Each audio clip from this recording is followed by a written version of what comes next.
The sound of metal spoons clinking against ceramic plates echoed through the mess hall, but it was the unmistakable aroma of vanilla and butter that stopped every conversation mid-sentence. German prisoners of war, lined up for their evening meal at Camp Algona, Iowa, found themselves staring at something that violated every expectation they had carried into American captivity. There, displayed on a makeshift table near the serving line, sat a perfectly frosted birthday cake, 3 layers high, decorated with careful rosettes of white buttercream and 23 candles waiting to be lit. The cake seemed to glow under the harsh fluorescent lights, its pristine surface reflecting the bewildered faces of men who had been told that capture meant death or worse. Hans Müller, a former Wehrmacht sergeant from the Rhineland, would later write in his secret diary that his first thought was poison, his second was madness, and his third was a desperate homesickness that hit him like artillery fire.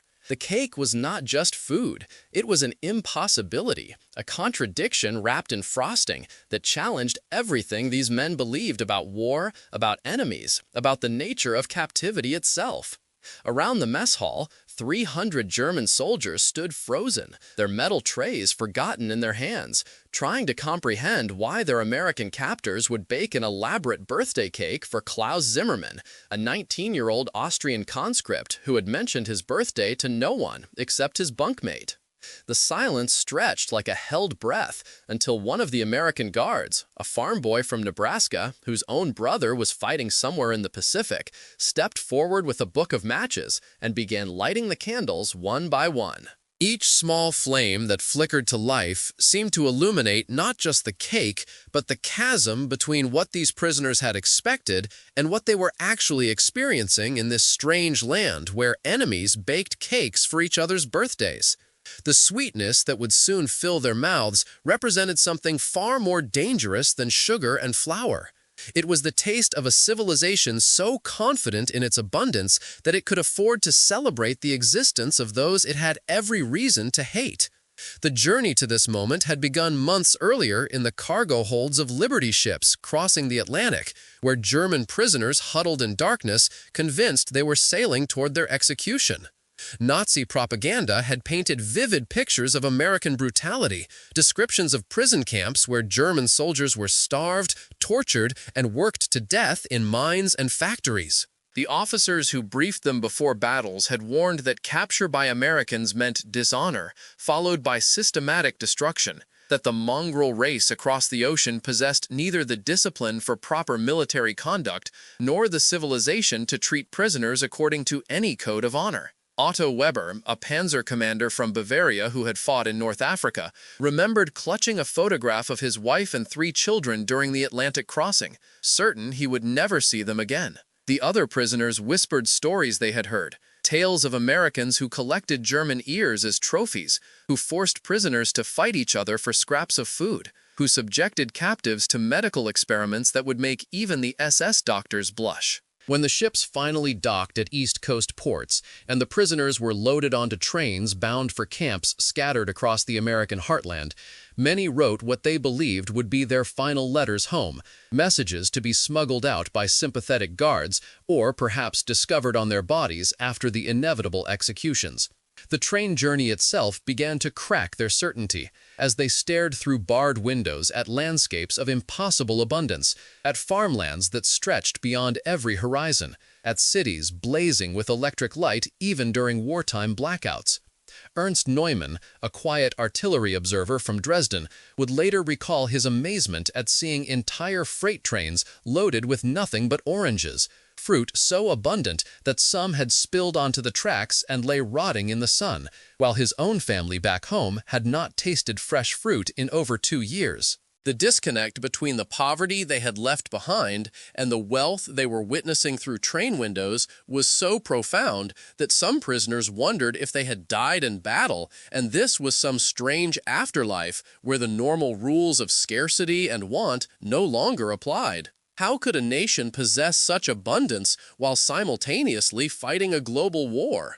The question gnawed at them as the miles rolled past. The first meal at Camp Algona shattered their remaining assumptions about American captivity with the brutal efficiency of an artillery barrage. The prisoners filed into a mess hall larger than most German train stations, their eyes adjusting to fluorescent lighting brighter than anything they had experienced since before the war began. Long tables stretched in precise rows, each one set with actual plates, not the tin bowls they had expected, and real silverware that gleamed under the electric lights. But it was the food that struck them speechless. Portions so generous that many initially refused to believe they were meant for prisoners. Thick slices of white bread, soft as cotton and still warm from industrial ovens, sat beside pats of real butter, not the margarine substitute that had become standard throughout wartime Germany. Roasted chicken, golden and glistening with fat, filled plates that also held mashed potatoes creamy with real milk, green beans that had been cooked with bacon, and glasses of cold milk so rich and white it seemed almost obscene in its abundance. Wilhelm Stein, a machine gunner from Hamburg whose family had been living on turnip soup and black bread for months, stared at his plate for a full 5 minutes before taking his first tentative bite, convinced that this feast was either poisoned or some cruel joke that would be snatched away at the last moment. The taste of real butter on his tongue, the first he had experienced in over 3 years, brought tears to his eyes that he tried desperately to hide from his fellow prisoners. Around him, men who had marched across frozen battlefields on empty stomachs, who had shared moldy bread crusts in trenches, who had watched comrades die from malnutrition as much as from bullets, now sat before meals that exceeded anything they had eaten even in peacetime. The cognitive dissonance was overwhelming, forcing them to confront the possibility that everything they had been told about their enemies was not just wrong, but deliberately, systematically false. Friedrich Beck, a former artillery officer who had studied engineering before the war, found himself calculating the logistics required to feed prisoners at this level of abundance, and arrived at numbers that made his head spin with their implications about American industrial capacity. The waste from a single meal could have sustained his entire unit for days during the retreat from Stalingrad, yet here it was casually scraped into garbage bins by guards who seemed oblivious to the miracle they were discarding. The birthday cake tradition began almost by accident,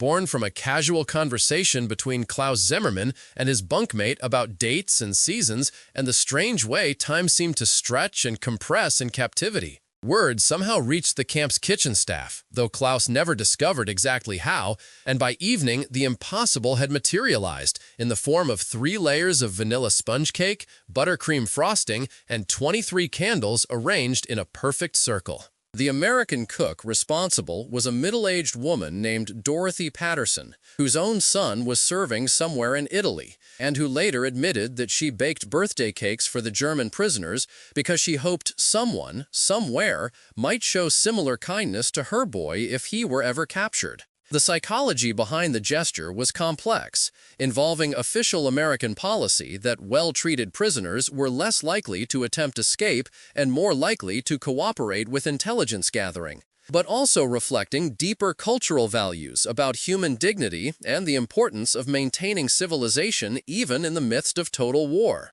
When Klaus finally approached the table where his cake waited, flanked by American guards who seemed almost as moved by the moment as the prisoners themselves, the silence in the mess hall was so complete that the sound of his footsteps seemed to echo like gunshots. He stood before the cake for what felt like an eternity, his hands trembling as he processed the reality that his enemies had remembered his birthday when his own government had long since forgotten his name. The candles flickered in the slight breeze from the ventilation system, each flame a tiny beacon of humanity in a world that had seemingly forgotten such gestures were possible. Klaus would later write that he expected to be shot the moment he touched the knife, that surely this elaborate cruelty was designed to give him hope before snatching it away with maximum psychological impact. But the American guard who handed him the knife had tears in his eyes, and Klaus realized with a shock that threatened to buckle his knees that this was not torture disguised as kindness, but actual kindness, which was somehow even more terrifying than any brutality he had been prepared to endure. The first cut into the cake released the aroma of vanilla and butter so intensely that several prisoners in the front rows began to weep openly, transported involuntarily to childhood kitchens where mothers had once baked simple cakes from whatever ingredients wartime rationing allowed. But this cake exceeded anything from their memories. Each layer moist and tender, the frosting so rich it seemed to coat their tongues with sweetness that lingered long after they had swallowed. The voices of those who witnessed these birthday celebrations carry across decades with startling clarity, their testimony more powerful than any official military record or strategic analysis. Friedrich Beck, the former artillery officer captured at Normandy, would spend the rest of his life trying to understand the psychology of people who honored their enemies' birthdays. "I thought they were mocking us, making us soft before some terrible punishment," he recalled decades later, his voice still tinged with wonder. "But the guard who brought matches for my candles was crying too. I realized then that maybe they saw us not as monsters, but as boys far from home." His voice would crack when he reached that part of the story, the memory still powerful enough to move him to tears 60 years after the fact. Wilhelm Stein, the machine gunner from Hamburg, described the surreal quality of birthday celebrations in captivity with the precision of someone who had replayed every detail countless times in his memory. "In Germany, my family had not tasted real sugar for 2 years. Here, in an American prison, I was given cake with frosting thick as my thumb. The shame was overwhelming, but so was the gratitude." How do you reconcile being treated better by your enemies than by your own government? The most haunting testimony came from Ernst Neumann, the quiet artillery observer whose family had died in the Dresden bombing. "When they brought me a cake on my 21st birthday, I broke down completely. I had expected to die in this war, to never see another birthday. Instead, strangers who owed me nothing gave me sweetness when my own country could offer only bitterness and ash." These men spoke not just of cake, but of a fundamental shift in their understanding of the world, a recognition that the categories they had used to organize reality, friend and enemy, superior and inferior, civilized and barbarian, were far more fluid than they had ever imagined. The birthday cakes had accomplished what no interrogation or propaganda film could achieve. They had forced these prisoners to confront the humanity of people they had been trained to consider subhuman, and in doing so, to question everything else they had been taught about the nature of strength, civilization, and human worth. How could they maintain their belief in German superiority when their supposedly inferior captors possessed resources, organization, and compassion that exceeded anything they had experienced in the Wehrmacht? The logistics behind these birthday celebrations revealed the staggering scale of American wartime production in ways that German prisoners could barely comprehend. Numbers that seemed to mock their own country's desperate struggle with scarcity and rationing. Camp Algona alone housed over 10,000 prisoners at its peak, and kitchen records show that birthday cakes were baked for an average of 27 men each month, each cake requiring ingredients that would have been luxury items in wartime Germany. The flour came from Kansas wheat fields that stretched farther than most German provinces, harvested by combines that could cut more grain in a single day than entire German villages produced in a year. Sugar arrived from Louisiana plantations, where mechanical harvesters processed more cane in an hour than German sugar factories could refine in a week, assuming they had not been bombed into rubble by Allied air raids. Butter was shipped from Wisconsin dairies, where individual farms maintained larger herds than entire German districts, cows that produced milk so abundantly that even enemy prisoners could enjoy rich frosting on their birthday cakes. The eggs for the cakes came from Iowa chicken farms with populations that exceeded the human residents of major German cities, industrial-scale operations that could supply fresh eggs daily to prison camps while simultaneously feeding American civilians and troops overseas. Heinrich Wagner, the Luftwaffe pilot whose combined birthday and Christmas celebration would become legendary among the prisoners, spent hours trying to calculate the economic implications of what he was witnessing and arrived at conclusions that shook his faith in everything he had been taught about German superiority. The numbers were indeed staggering when viewed from the perspective of men who had watched German food production collapse under the weight of blockade, bombing, and the diversion of agricultural resources to military needs. By 1944, the average German civilian consumed fewer than 1,500 calories per day, while German prisoners in American camps received over 3,000 calories daily, including birthday cakes that contained more butter and sugar than many German families saw in months. The implications were impossible to ignore. If America could afford such abundance for its prisoners, what resources did it possess for its own war effort? What did this suggest about the ultimate outcome of a conflict between German scarcity and American plenty? The psychological warfare embedded in these birthday celebrations was both intentional and unconscious, a reflection of American values that happened to undermine German morale more effectively than any propaganda campaign could have achieved. Many prisoners found themselves trapped between gratitude and guilt, between the joy of being remembered on their special day and the shame of accepting kindness from enemies they had been trained to hate with every fiber of their being. How could they reconcile birthday cakes with their oath to the fatherland? How could they explain to families back home that they were not suffering in captivity, but being celebrated, honored, treated with a dignity that exceeded what many had experienced in their own military? Some prisoners initially refused the cakes, declaring them inconsistent with their honor as German soldiers. But hunger and homesickness proved stronger than ideology, and soon even the most devoted Nazi party members found themselves savoring buttercream frosting while wrestling with the implications of American generosity.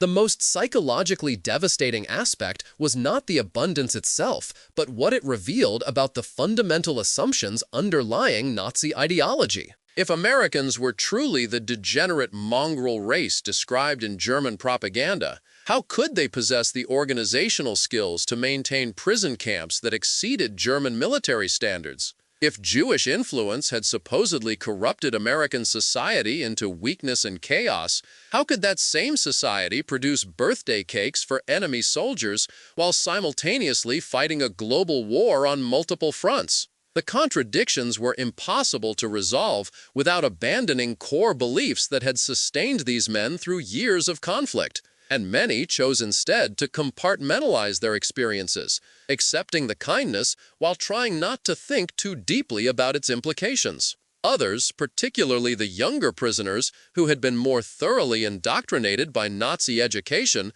experienced complete psychological breakdowns as their worldview collapsed under the weight of birthday cake and buttercream frosting. Rudolf Hess, a 20-year-old SS volunteer who had been captured at Normandy, spent 3 days in the camp infirmary after his birthday celebration, unable to reconcile the gentle treatment he received with the racial theories that had shaped his entire adolescence. The camp's American doctor, who spoke fluent German and had spent 20 minutes discussing philosophy and literature with him while checking his blood pressure, represented everything that should have been impossible according to Nazi doctrine. How could a member of the supposedly inferior American race possess greater knowledge of German culture than he did? How could enemies demonstrate more concern for his well-being than his own officers had ever shown? The climax of birthday cake culture in American prison camps occurred during the winter of 1944, when multiple celebrations converged into something that transcended individual recognition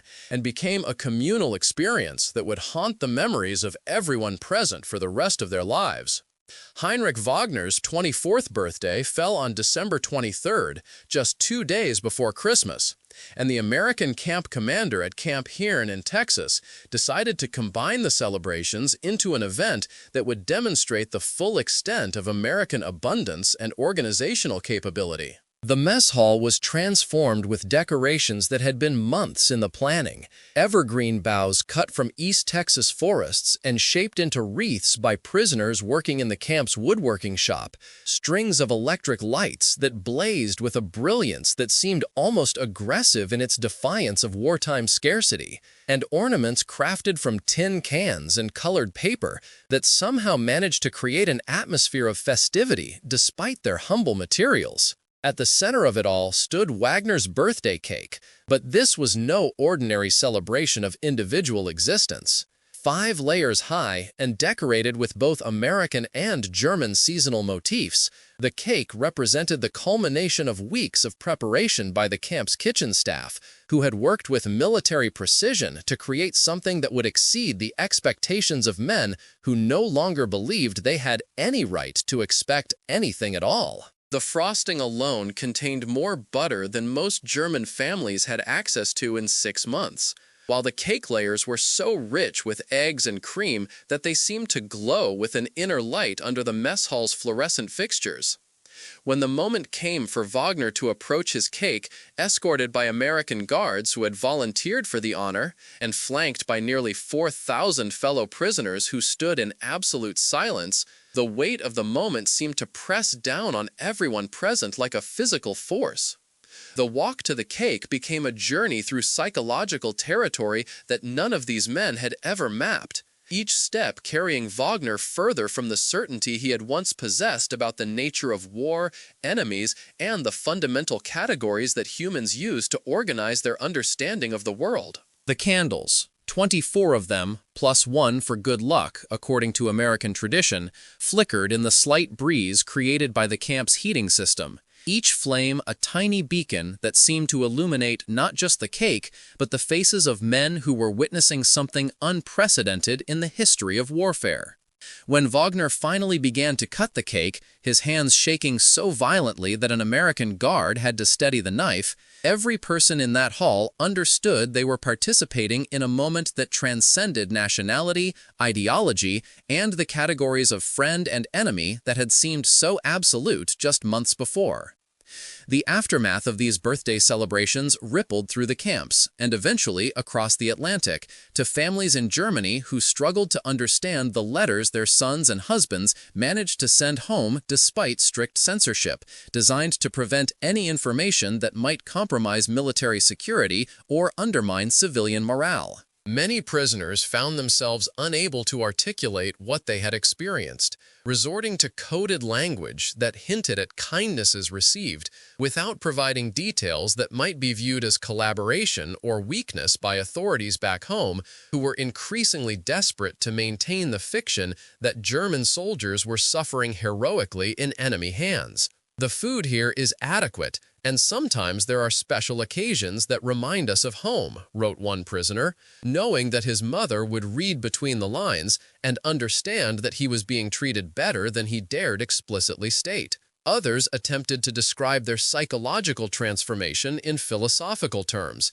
writing about the strange experience of having fundamental assumptions challenged by material abundance and human kindness that seemed to flow as naturally as water from American taps. Ernst Neumann, whose family had been killed in the Dresden bombing, wrote to his surviving aunt that the Americans have taught me that strength can be measured not just by the ability to destroy, but by the capacity to create, to nurture, to celebrate life even in the midst of death. The censors allowed such letters to pass because they seemed to demonstrate the success of American prisoner policies, but they failed to anticipate the long-term impact these messages would have on German civilian morale, as word spread through underground networks that prisoners in America were being treated better than civilians in the Reich. The birthday cake stories became part of a larger narrative that gradually undermined Nazi propaganda about American brutality and helped prepare the German population for the eventual revelation of their government's lies about virtually everything related to the war's progress and ultimate outcome. Some prisoners returned home after the war with detailed descriptions of American abundance that seemed so fantastic that even family members had difficulty believing them. Accounts of industrial kitchens that could bake dozens of cakes simultaneously, of prison camps where the waste from a single meal could have fed entire German neighborhoods for days, of a civilization so wealthy that it could afford to celebrate the birthdays of men who had tried to destroy it. Heinrich Wagner's mother initially thought her son was suffering from some form of psychological trauma when he described birthday cakes with 5 layers and frosting so rich it made him physically ill. But when other prisoners returned with similar stories,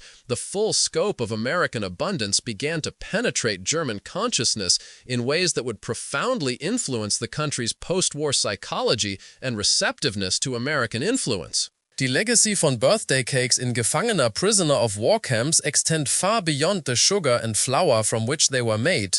reaching into fundamental questions about human nature, the possibility of maintaining dignity during conflict, und die ways in which small acts of kindness can sometimes accomplish what grand strategies and overwhelming force cannot achieve through violence alone. Years after the war ended, as Germany struggled to rebuild not just its cities, but its understanding of itself and its place in the world, former prisoners carried with them memories that continued to shape their perceptions of America, democracy, and the ways that might guide a society choosing to rebuild rather than simply survive the devastation of total defeat. Klaus Zimmermann became a baker after returning to Austria, specializing in elaborate birthday cakes that he claimed were inspired by his treatment in American captivity, each one a small monument to the possibility that enemies could become friends, that celebration could coexist with captivity, and that sweetness could survive even in the bitterest circumstances of human conflict. His bakery became famous throughout Vienna for cakes that seemed to capture something indefinable about hope and human dignity. And customers often remarked that eating his creations made them feel as though they were participating in some larger celebration of life itself. Heinrich Wagner spent the rest of his life trying to understand the psychology of people who would honor the birthday of a man who had dropped bombs on their allies, eventually concluding that American strength lay not in their weapons or their wealth, but in their apparently instinctive understanding that maintaining humanity required constant acts of recognition that even enemies possessed birthdays worth celebrating. He became a teacher after the war, specializing in conflict resolution and international relations, and would often begin his classes by describing the moment when American guards steadied his hands while he cut his birthday cake, using that memory to illustrate the possibility of finding humanity even in the midst of seemingly irreconcilable differences. Otto Weber named his first son after the American guard who had brought matches to light his 22nd birthday candles, a gesture that seemed small at the time, but which Weber later recognized as one of the most profound gifts he had ever received, the recognition that he remained a person deserving of celebration even in the depths of defeat and captivity. These men understood, perhaps better than historians or politicians or military strategists, that they had witnessed something rare in human experience, the transformation of total war into moments of grace, of ideology into humanity, of the machinery of destruction into occasions for birthday cake, and the simple recognition that being born deserves acknowledgement regardless of the uniform one wears or the flag under which one fights. Their stories remind us that even in our darkest conflicts, there remains space for the kinds of gestures that transcend the categories we use to organize our hatreds and our fears. Small acts that acknowledge our shared humanity and point toward the possibility of a world where birthdays are celebrated rather than mourned,